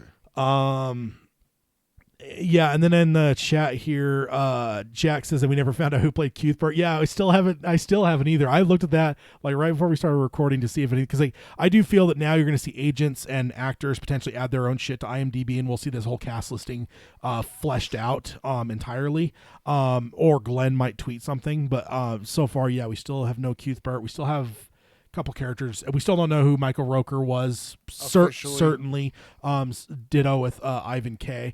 And then Ryan says the Witcher books have a lot of conversations between characters, and you wouldn't that you would love, Tad. You seem to like dialogue a lot. It has a pretty interesting themes. Yeah, I have never played a Witcher game. I've never read the books. I haven't watched the show yet. It's something that's completely untouched to me. But yeah, it's something I'll definitely think about reading / watching. Yeah. I do want to see Superman. Yeah, because he did great in Mission Impossible Fallout. But I'd love to see him in more because I think Are you blanking on his name? Kinda. Henry Cavill. Yeah. That doesn't sound right for some reason. Like there's just part of me that feels like Cavill. No. I'm just. It just seems I know the name. I know who you're talking about, but for some reason that feels like a Superman ago. If that makes any sense. Like that feels old. But I mean, I guess what was Batman for Superman 2013? No, Man of Steel was the first one he did, which was like 2012. That was almost 10 years ago. So yeah, I guess that does feel old. But I would like to see him in some other stuff because I really enjoy Superman, and I don't think he did. Not necessarily that he didn't do a good job as Superman, but I don't think he was ever given a great turn as Superman. I think the closest was there were some moments in Justice League that I absolutely fucking adored, and I finally saw the character that I love for the first time on screen. in this era. You a know, little like playful, like that banter that stuff. opening scene where the kids are like iPhone recording him and like trying to interview him for their podcast Yeah. or something, like, and he just is talking to them and smiling, like that is Superman. Like right away, Justice League like averted a lot of my like fears and kind of put to bed a lot of my like issues I had with the Henry Cavill Superman. So I'd love to see him in some other stuff. Cavill. That's how you say it. But I would love to see him in some other stuff. I did love him in Mission Impossible.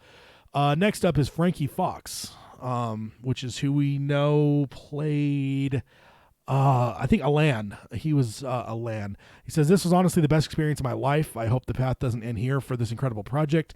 They were close to the end of the beginning," and that's a quote he has there. He says, "I've learned so much from everyone involved. Thank you, and much love to all." So that's a good one. And then Glenn does retweet him and says, Frankie Fox is such an awesome Alan Johns, terrific actor. He's going on to big things. So that's a good one too for a younger actor to hear. You know, kind of one of those like keep an eye on this kid because down the road he might be a lot bigger actor that we all know about. And then now let's see. Travis, I also missed, said, "Indeed, Jack, Evil Dead, Texas Chainsaw Massacre, Blair Witch, the list goes on." Yeah, in terms of budgetary restraints, yeah, like horror is definitely a big one, but I think they can go across the board to a number of different things when it comes to creativity. Next up, we have Glenn, and this is a response to Stephen King saying, "Sending love and good thoughts." Glenn says, "I can't complain. I've been working with the master, Stephen King. His impact on pop culture has lasted 45 years and has been incalculable. Thanks for everything, Steve. And don't worry, I'm still over here on Coos Hill." So that's awesome. Because ultimately, I think that's the thing to not forget is that he's still in it. There's still some stuff here. All doors are not closed. Just the one that we were hoping on is closed. So.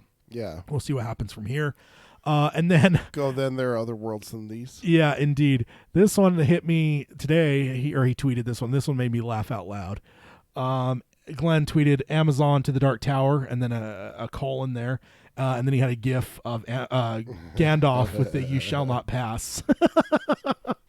So that made me laugh. Maybe it's slightly gallows humor, but and also that it's Lord of the Rings too is the thing that makes me laugh. That's the part that's good, is that it's Lord of the Rings. Oh man, so yeah, that's heartbreaking but hilarious all at the same time for that one. And then the last one that I have here, and then we have a couple short emails because I told everyone on social media that if they wanted to email in response to this, that I'd move them to the top of the mailbag and cover that in this episode, and then we'll wrap up.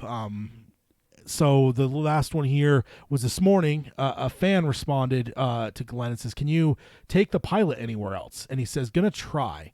So thank you, Austin. You're doing Gann's work. Yeah, so I actually tweeted Glenn and just said, for clarity, we talking the filmed pilot you're able to take and resell or going to try to sell, or the scripts for the pilot? Because there's to me there's still a small bit of wiggle room here. Are we talking that like what he's filmed he's going to be able to, or he's going to try to go and sell, or he's going to go sell the pilot in that he's written the script for the pilot? You know what I mean? Like there's no, there's a difference there between the two. Yeah, because ultimately it comes down to if he were able to take the pilot itself, the filmed pilot, and move it on. Now you're talking about you're trying to sell something to someone that they could see results of. They could see the first thing. They can kind of see what it's going to be, and then they already have a first episode made. They've got a cast in place, a crew in place. So that's interesting. We'll definitely follow up on that as we go forward here in the future. I guess going forward, we're going to have kind of a half and half. We're gonna have kind of a post-mortem when it comes to the visual side. Of course, we're still gonna talk about the book. We're still gonna talk about Stephen King stuff. But like in terms of like adaptation side of things, there's gonna be the post-mortem, and in terms of like I don't know about you, but there's part of me that definitely I'm interested to see like the cast fill out and stuff like that. Even though it's stuff that we may never see, there's still some interest in my part. So hopefully everyone else agrees, as well as going forward, looking at, Glenn going around and shopping things around. So that's the two-parter that we're going to have for the adaptation stuff. Gandalf versus the Man in Black. Yeah, it's Gandalf the Gray or Gandalf the White. There's that. Plus also, I mean, I feel like whenever you're crossing streams like that, it's hard because like do we have any? There's no way to compare like the power level of Gandalf versus the power level of Flag. You know, like I don't know. I don't know. There's part of me that definitely would want to say Man in Black just as a Dark Tower fan. and Flag fan. I mean, let's be honest here. And fan of black. I mean, it's far better color than white when it comes to me. You'll never see me caught dead in something white, but black. It's the majority of my majority of what I wear is black. It's very true. Nothing's better than a black T-shirt for me with like some. As I look around his room, there's a black controller, black table, black chair, black Black camera carpet. bag, black carpet, black water bottles, Darth Vader, Kylo Ren, Black Panther. Black Panther. Yeah, there's a lot of black in here. It's kind of drab. Yeah, Depressing. yeah. It's all good. It's a far better color. At least you don't have black lights. The only white that I would prefer is Michael Myers when it comes to horror wise. Michael Myers and his white mask is certainly the icon for me. I guess Jason has a white mask too, so you got white on both of them there. I just but Michael's your boy. Oh yeah, absolutely. He's one that gets forgotten a lot. I don't know why. Jason and Freddy always get way more love, but it's the pop culture. No, I know, but Halloween's so much better. I don't know. Let's go ahead and jump on over to the next section. Oh, come on. If it'll work. Dad's gonna read us what people wrote to. Start it over. Give them their full thing. Emails. It's the emails. Dad's gonna read us what people wrote to us. That's not getting deleted, right? God damn it. A little cameo from Healthy Peter there. Hey. Whatever happened to that asshole? Yeah, I don't know. Captain Trips happened. That's what happened. Yeah. It's the wrong time of year for Captain Trips. That's true. By now, because it all happens in less than a year, so you'd be talking about after the book at this point. At this point, it's the end of the book. Stu gets back to Colorado in January. I thought it was Christmas. Nope. Ish. He celebrates Christmas with Tom in Colorado. Oh, that's right. You're right. Yeah. For some reason, just in my head, I think it's just maybe even the scene from the series that shows all the snow and stuff, and it just that much snow, it just screams to me Christmas. It's just classic. White Christmas, yeah. Yeah, no, classic. Because remember, Fran's boy is named Peter. He's born in January. Okay, yeah. So, yeah, but now it's, and if you're sick, that means that there's no hope for you. I mean, you wouldn't make it this far. You wouldn't be here in January. You'd be feeding the maggots. God, that's morbid. Hashtag Ted is terrible. Hey, we got most of the way through the episode. So, first up is Emmett. It says, hey, gentlemen, it's Emmett. It's been a while since I last emailed, but given the recent news regarding the premature end of the Dark Tower TV series on Amazon, I felt compelled to offer some thoughts, and we definitely appreciate that. He says, a part of me wonders if it's possible to translate the Dark Tower to television or film. Hollywood and streaming giants are going to perceive this as a journey or an adventure in the vein of something like Lord of the Rings, but the Dark Tower just isn't about shootouts and strange vistas. Because the Dark Tower is, at its core, a story about storytelling. King is examining the rules of engagement that writers are bound to when weaving a tale, then electing to break it. A stark example would be his self-insertion into the story as a vessel for God. The Deus Ex Machina scene in Book 7, essentially breaking every rule of storytelling, as another good example. So, I mean, yeah, the thing I would say, and I agree with you, Emmett, I think that's a really good point. But what I would say is that would not this be a good time for maybe a television series to also play with things like that? Yeah. Because, I mean, we're just at a spot, there's so much content out there that I think that if you have a smart enough filmmaker that would engage with that, I guess, upsetting of norms, I think that it would be interesting to see that play out on television. And maybe how would you play with those things on television, Mm-hmm. Would you have things like big season finale type things, but then they happen midway through the season? Would you have things like I don't know. I just feel like there's some things you could do that could really upset like what television's like. I mean, even like small things like when it comes to like you have your act breaks, and traditionally an act break for television you call that a commercial break. But like if you watch especially a lot of old. Like not old, but maybe like a lot of procedurals are this way, that when you come back from a commercial, a lot of times you'll see people asserting things that was said before the commercial break in case someone joined in during a commercial or whatever. You know, there's just certain storytelling norms and things that happen with television, and I would be curious if you maybe see someone that would take that theme and theory from the Dark Tower and bring it to the screen and see how that would work. The little screen you're talking about, not Yeah, versus the big screen. Yeah, exactly. And I don't know. Can you imagine? I mean, I don't think you could get away with because I was thinking to myself, like, how could you? Because we know that King has basically told some people he doesn't want to see himself in the series. I don't think you get away with like complete self-referential where like Roland and the crew engage with the TV series. Because like now you're talking about like really shitty Freddy Krueger movies, the one where he looks like killing the filmmakers that don't want to make another Freddy movie. Mm-hmm. You have, I'm trying to think of there's some others like that where like it's a complete like weird fourth wall break and like. I mean, that would be the equivalent of like the King cameo. Is like so. My wife's a huge Supernatural fan, right? Yeah, You've heard of that show. We've talked a little bit about it. Episodic, monster of the week kind of thing with an underlying evil that spans the season. Pretty standard television. There is one where someone casts a spell on them and expels them into the real world, where it's like, Jensen, who the hell's Jensen? And that's one of the actors' names. Oh. And so it actually expels them into it. And the really funny part is that one of the bad characters, it's a demon, is actually how one of the stars met her, and they ended up getting married. So like they go to his house and they see his wife and they're like, dude, you married a fucking demon. Like, what the hell, man? Like they're just it is a trippy experience. I think the one that would be the weirdest would be Dexter, where the actors that play brother and sister end up getting married in real life. Oh yeah. That'd be real awkward. Yeah, and also, of course, I have to throw out a Simpsons reference, the one where Homer gets transported into the real world. Yeah. He goes like to the nude cake store. In the chat here, Travis agrees with me about black being the best. He also says the gray, white would own. And then it gives me a hashtag Tat is terrible for the maggot comment. And then I said that oh yeah, Man in Black would totally deceive Gandalf the Grey. Yeah. He would absolutely make him believe, just like Saruman did. Oh yeah, I'm totally a good guy. I can definitely help. Look, I can do all the same parlor tricks that you can. Yeah. And everything like that. Gandalf the White, no, he'd be too wise for that. But Gandalf the Grey, dude, owned like a little bitch. And then Travis is true. Gandalf the Grey is always high from smoking Old Toby and Old Longbottom Leaf. He's so gullible when he's high.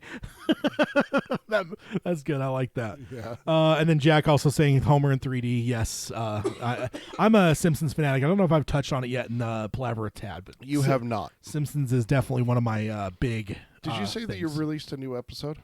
I did, yeah. I don't know what Last week. I don't know what I did, but I turned off notifications on my podcast service. I don't get notified when new episodes drop. Oh, okay. So I gotta go download that and listen to it. Yeah. Yeah, it was I can't remember what day it was, but like it was a night. I think I started at like God, it was 11:30 or so, and then it was like a 2.5 hour episode. Like I ended up getting done. It was like 2 a.m. I was like, What's it good on? Lord.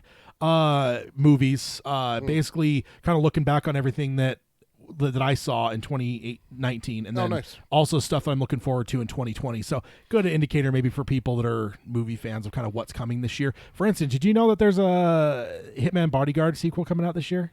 What? Yeah, because you saw that with Ryan Reynolds, Hitman? the Hitman's Bodyguard. Yeah, there was like a With comedy. he and was it Samuel Jackson? Yeah. Yeah. There's one that I was looking through, and it's like the Hitman Bodyguard's wife, and I was like, "What the fuck?" Click on it. Yep, sure enough, it's a sequel. got Ryan? I'm like, how is like that not?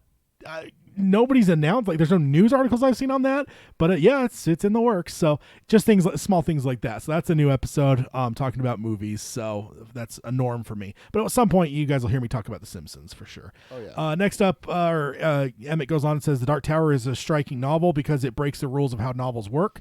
I wonder if because of that, it just doesn't belong on the screen. I'd love to hear your thoughts. Take care, boys. Long days. And yeah, I think that I don't know. I mean, because to me, ultimately, there's books can't get translated to screen perfectly. So there's always gonna be some No, changes. yeah. I just wonder if like my thought process would be is can maybe some of this almost I don't know, deconstructing of storytelling can be translated into the screen and maybe see it deconstruct storytelling through way of storytelling on screen. I don't know. I just think it could be possible for sure. And that does of course titillate me too. I can't wait for some book conversations here in 2020, including I know we haven't done it a lot recently, but I think that one thing we've talked about over the last little bit, you and I personally, is doing some book roundtables. In terms of rather than not just our book clubs, but also doing roundtables where we just grab whether it's a topic or something to where because I mean roundtables are awesome, but they are definitely limited to scope and scale because of keeping it spoiler free beyond where we're at. But You mean book clubs? is that what I You said? said round tables. Oh, book clubs, yes. So with a roundtable wise, we'd be able to grab something. Like we've done one on the end of the series, for instance. We've done things on whatever.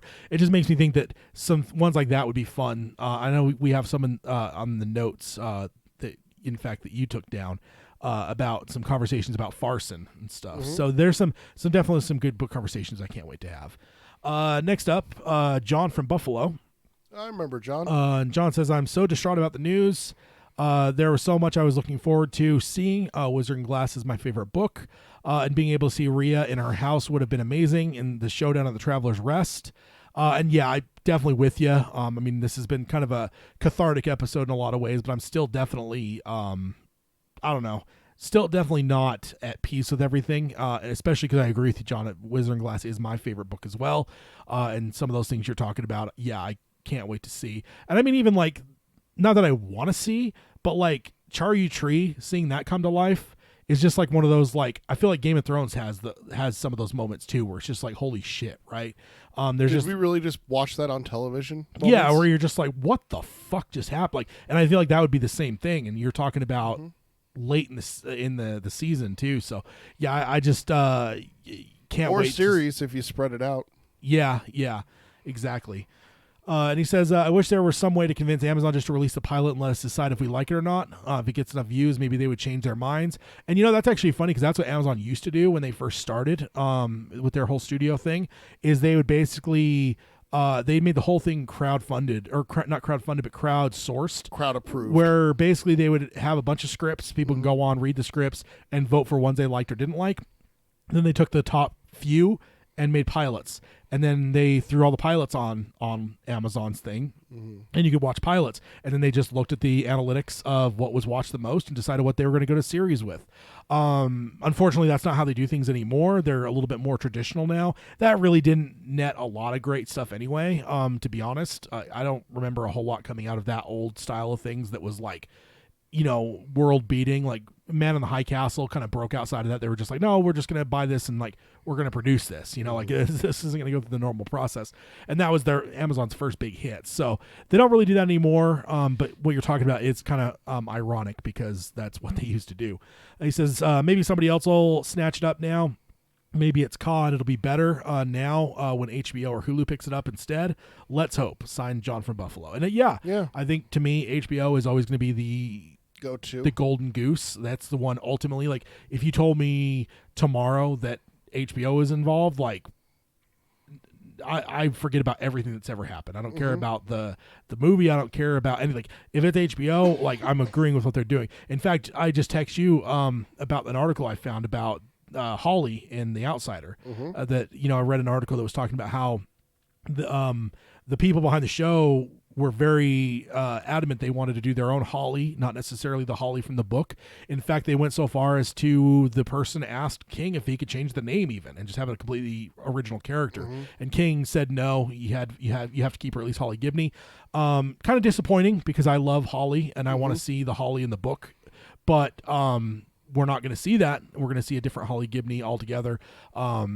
Played by Cynthia Erivo, which is awesome because she's one of my favorites right now. But ultimately, it's HBO, so I'm trusting everything else in that series is fucking top notch. So there's part of me that's like, I'm not going to let it get me down. Yeah. I'm going to trust what they're going to do. So that's just the HBO effect, I guess, for me. Chris just popped into the chat. Oh, Chris from Australia. Yeah, he says listening at the gym now may Glenn Mazzara succeed in the end. Indeed. And that's Real fast before we move on, I gotta say this before I forget. Thank you to whatever fan suggested Duma Key. I'm partway through it right now. I'm cruising through audiobooks just like I always do. I can't remember what I read before this, but I'm on to Duma Key, and then you saw me post this. You commented on it. Amazon let me trade in Man in the High Castle that I hated. I hated the audiobook for that. yeah. And I got the Girl Who Loves Tom Gordon. So that's okay. next on the list for me. That's where I'm at right now. I always like to give updates so that fans know what I'm listening to and what to expect me talking about. I really can't remember what I was listening to before Duma Key. Yeah. It was something. Ryan also said, let's see. Ryan said Dr. Sleep is a good like Dark Tower movie, the closest we have so far. Travis also said when fake Scatman Crothers said "Call as a Wheel," I nearly shouted out in theaters. Yeah, there were some really good Dark Tower moments in Dr. Sleep. I fucking love Dr. Sleep, by the way. The book before Duma Key, by the way, was Salem's Lot. Yeah, and I flew through that book because I forgot how much I love that book. That's a good one. Yeah, that's in terms of like projects that are in development. That might be one that's really fucking high on my list, dude. I love Salem's Lot. That's actually a good question going forward. Maybe we should post this on the website and on social media. Now that Dark Tower's off the plate, what are you most excited about adaptation-wise? I mean, The Stand for me. I'll tell you right now. It's going to be The Stand for you? I mean, dude, The Stand was already like neck and neck with Dark Tower because it's The Stand. And like, it's Josh Boone, I too. fucking love The Stand. Josh Boone, yeah, I want The Stand. I want it. I want it really bad. And in fact, I got to sign up for CBS All Access this month, too, because Picard starts at the end of the month. Oh, so sure. I'm going to cancel, of course, and then re-sign up when The Stand comes out. But they're not getting your money for a second longer than they deserve. I mean, I'm that way with HBO right now because when HBO Max comes out, I'll make that one of my regulars. But just straight HBO, there's part of me now that feels like I'm getting ripped off. All right. I'm paying $15 just for HBO. In a couple months, I'm going to be paying for HBO plus like the fucking Turner library. So I got to call out how awesome Tad is. He texted me the other day and he's like, "Hey, let me know when you're home." And I'm like, well, okay. Let's be careful about what we say here. "Oh, why? Because you're awesome?" No, I just now they're cracking down. I think there's some crackdowns. Oh, Tad's just awesome. In a theoretical world, Yeah, let's leave it at that. Yeah. Tad's awesome. By the way, the first 2 episodes of Outsider are really good. Wink. I'm not going to say anything incriminating. Smart. Better Call Saul would tell you that. Mr. Saul Goodman On would tell you advice that. of my attorney, I'm not saying anything. Okay, so last email here, and then we'll wrap up the show. Getting close to time anyway. Sorry, I try to keep it short, but I mean we're not going 3 hours, so let's be honest. It's not as bad with emails because I get to listen a lot and I have to talk. So yeah, there's that too. Okay, so Sawyer says, "Hey guys, super pissed off that the shitheads over there at Amazon forgot the faces of their miserable maggot fathers. I mean, what the fuck? I'm literally going through 5 stages of grief, currently transitioning from denial to anger. Feels like a reoccurring theme with the Dark Tower. So frustrating."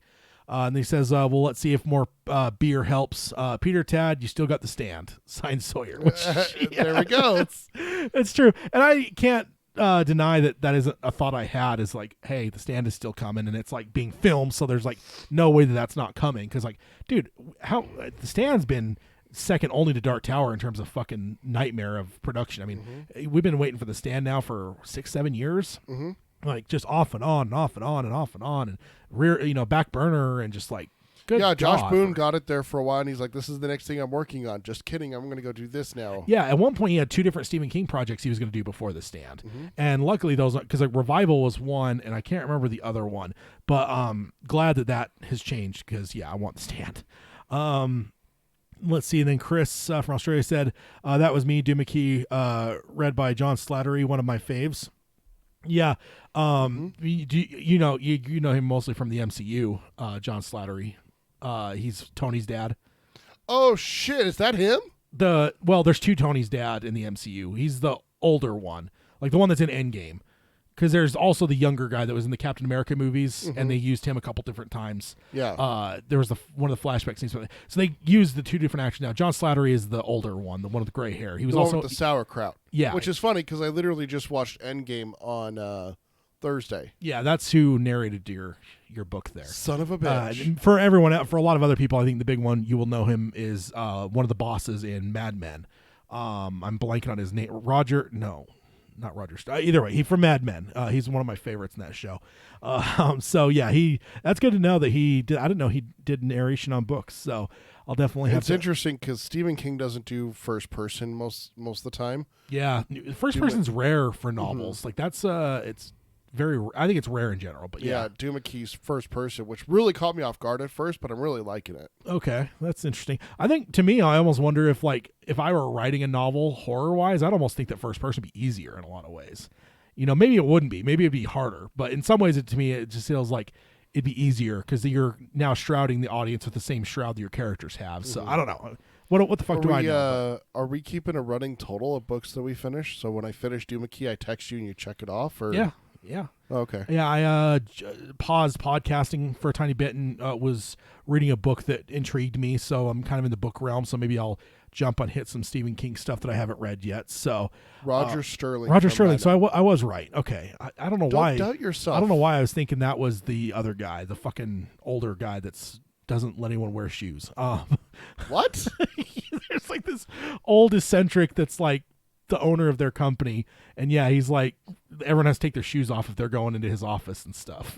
The fuck? I love him too, but yeah, Roger Sterling is John Slater and Tony Stark's dad in most movies. I'd say he's majority. I think the other guy's only done it twice. Well, Captain America, he did that. Was he in the flashback for Ant-Man? Was the younger guy when they flashback for Ant-Man? When they have the de-aging? Howard wasn't there. I thought he was. No, Robert Redford was. And then the prick, the one that the Wasp kills. Howard Stark wasn't there. Oh, okay. I'm pretty sure. There's another point that the younger guy shows up though, and I think they've aged him up a little bit. But it was like they couldn't age it. It's not Iron Man 2, is it, where he does the video? No, that's John Slattery. That's John Slattery. Yeah. I know of Captain America. I don't know when the younger one was. I think the younger one. I think he shows up in one other one, and I don't remember what it was because I think it was one of those ones that it's when he was a little bit older than he was in Captain America, but he wasn't old enough yet to be John Slattery, so they used that actor from Captain America again. They just aged him a little bit. Yeah. You have to figure that out. Yeah. I'm pulling a blank. Yeah. Also, Chris, thank you for reminding me. So on social media, it was brought up for me to basically do a list for everyone to use and open it up to where it could be side by side with ours. The only reason I haven't done that, Chris, yet, thank you for reminding me, because I wanted to do it in the context of the show for one simple reason is that there's there's a huge difference numerically between who listens and who follows us on Twitter. And I'd rather that be for the listeners than the Twitter people because it's significantly different. And not that that's a bad thing necessarily. I just think it's more manageable if it's the actual listeners. So my goal was, and it's actually in my notes. I just didn't get to it because I didn't touch into my notes yet because I knew we were just going to cover this for this episode.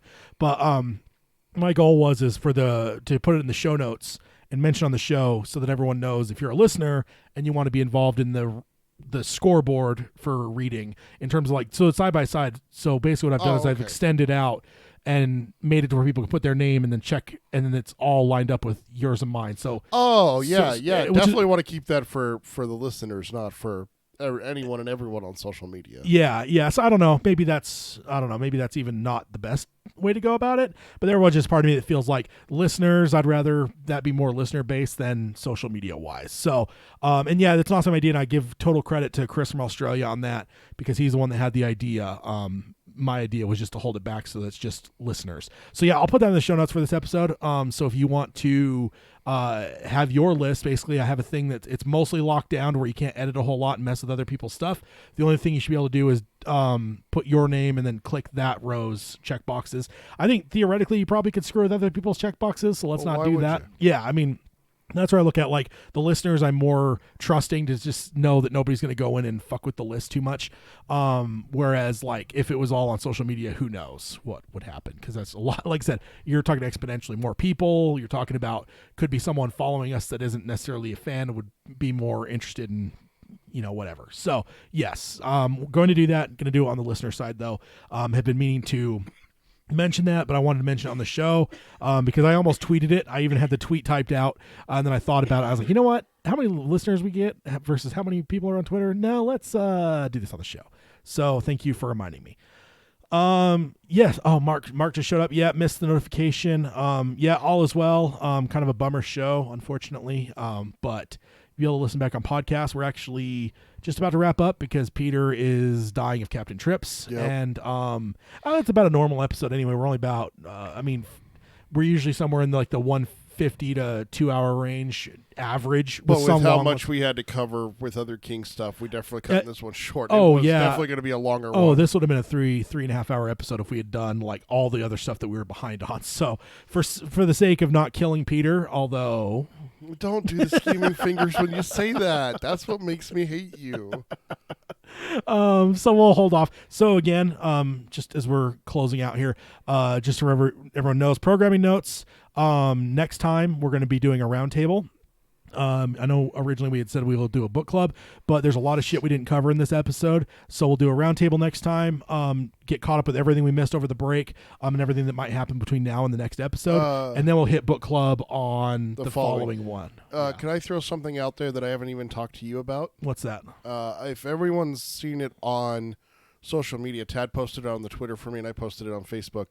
The awesome Christmas gift that my wife had made for me. Oh yeah. I was gonna bring it this time, but I did not feel like trying to lug that, so I'm gonna bring it next time for you to see. Bring it into the office and let you be able to see it cool. firsthand and everything like that. Yeah. So we could talk a little. I bit actually about knew about that in advance because she posted on social media asking people for help on it, but she blocked you to where you couldn't see it. Yep. So I knew about it, but then I completely forgot about it. So until you posted, I was like, oh yeah, that's fucking cool. It turned out really well because I didn't know how it would turn out. I was like, I don't know. But yeah, that's really cool. The Christmas gift. So we'll definitely have more on that in the next episode. Chris mentions, thank you for the photos of your movie collection. Is awesome. Yeah. Hopefully everyone enjoyed that. It's, of course, ever changing, although I don't buy as much as I should because my shelves are getting full and I have no more room in this, this office here. You can fit another shelf right there. A tiny shelf.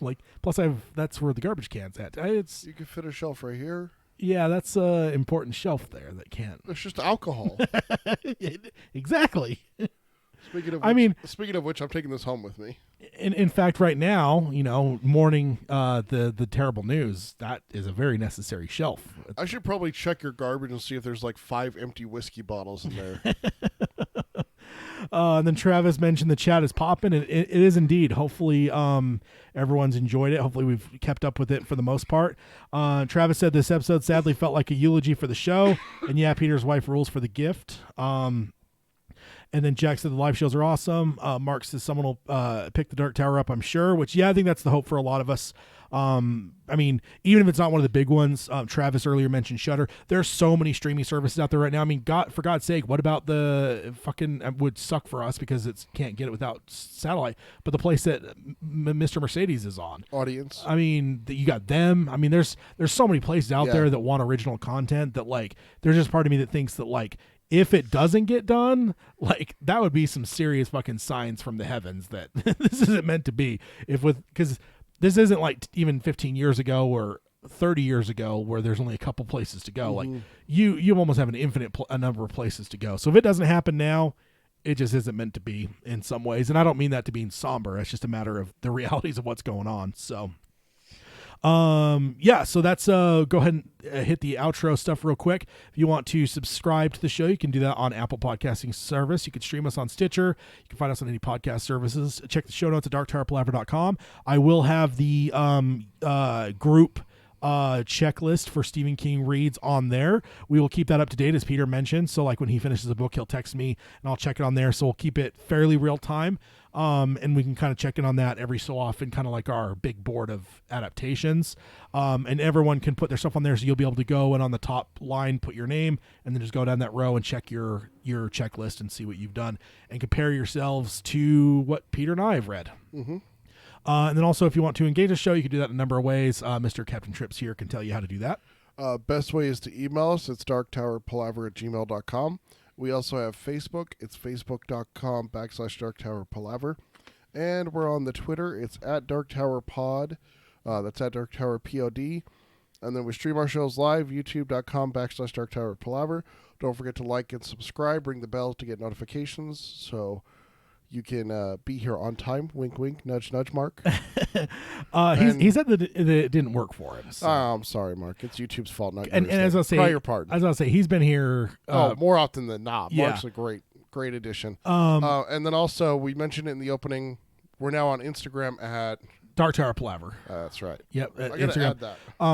Also, I wanted to say I was looking at our YouTube for some reason, and I believe I didn't take it down, but I believe our first episode that was streaming, the first episode ever on YouTube was actually my Unfound Door episode for Salem's Lot. But the first roundtable, I believe, is 37. So we've actually been on there a hell of a lot longer than it feels for me, because I kept saying like, oh yeah, we've been on there for a little bit, but not all.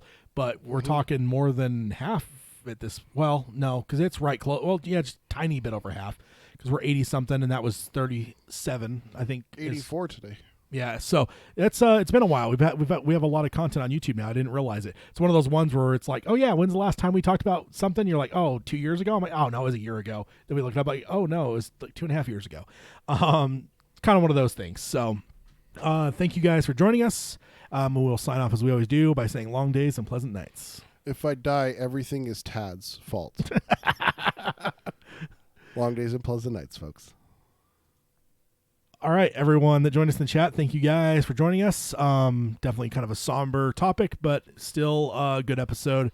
And definitely good to have y'all. So next time, a couple weeks from now, roundtable, hit up a bunch of stuff. There's a lot of shit to talk about. Yeah. So yeah, see you guys in a couple weeks. Bye, guys.